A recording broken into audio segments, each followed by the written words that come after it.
এই রেসিপিটি ছোট থেকে বড় সকলেই পছন্দ করবে। এমন একটি জাদুকরী রেসিপি যা একবার খেলে বারবার খেতে চাইবে। এই রেসিপিটি বানানোর জন্য দিয়ে দিয়েছি 1 কাপ ময়দা, পরিমাণ মতো 1 চামচ ইস্ট, দিয়ে দিলাম একটুখানি লবণ, দিয়ে দিব 2 চামচ চিনি। বন্ধুরা, এখন দিয়ে দিব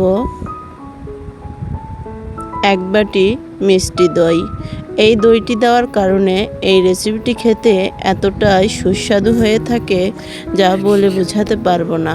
এটা বাসায় ট্রাই করে না খেলে এটা আপনিও বুঝতে পারবেন না। অবশ্যই বাসায় ট্রাই করবেন। আর একটা লাইক দিতে ভুলে গেলে অবশ্যই লাইক দিয়ে পুরো ভিডিওটি কন্টিনিউ করবেন। এখন আমি নিয়েছি গরম পানি। অবশ্যই এখানে কুসুম গরম পানি অ্যাড করতে হবে। আপনারা প্রয়োজনে এখানে দুধও ব্যবহার করতে পারেন। এটা খেতে আরও বেশি সুস্বাদু হবে যদি দুধ দেওয়া যায়। আর আমি পানি দিয়েছি কারণ আমি 1 বাটি পরিমাণ দই দিয়েছি, কারণ এটা খুবই খেতে সুস্বাদু হবে। আর এই দই দেওয়ার কারণে আমি সরাসরি পানিটাই ইউজ করলাম। দেখুন, অল্প অল্প করে পানি দিয়ে সুন্দর করে একটি ডো বানিয়ে নিব। এভাবে একটি নরম ডো বানিয়ে নিলে অবশ্যই এই রেসিপিটি দেখতে ও খেতে খুবই মজার হবে। দেখুন, এখন হাতে 2 টেবিল চামচ তেল নিয়ে সুন্দর করে এই ডোটি মাখাতে হবে।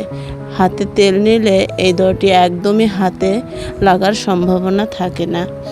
দেশ এবং দেশের বাইরে থেকে কে কোথা থেকে যুক্ত হয়েছেন অবশ্যই একটি লাইক দিয়ে পুরো ভিডিওটি কন্টিনিউ করবেন। আর যদি ভিডিওটি ভালো লেগে থাকে তাহলে চ্যানেলটি সাবস্ক্রাইব করে পাশে থাকতে পারেন।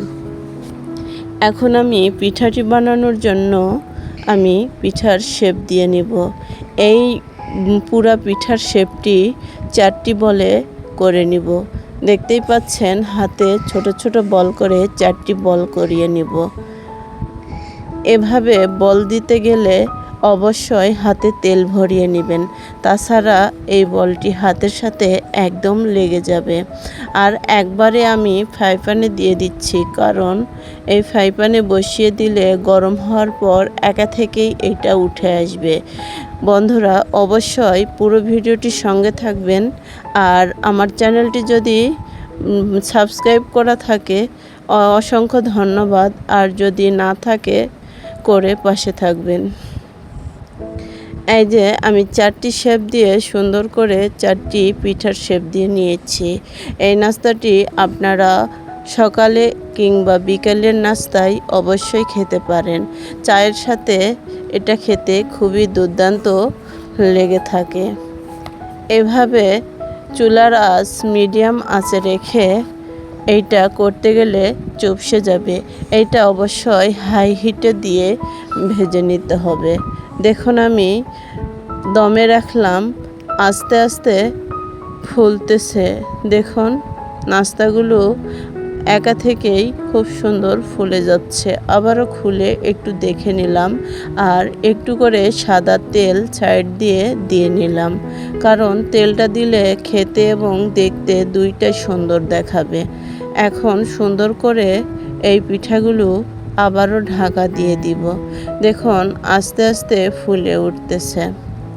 এই পিঠাটি ফুলে ওঠার জন্য ভিতরে অসংখ্য জালিদার হয়ে থাকে।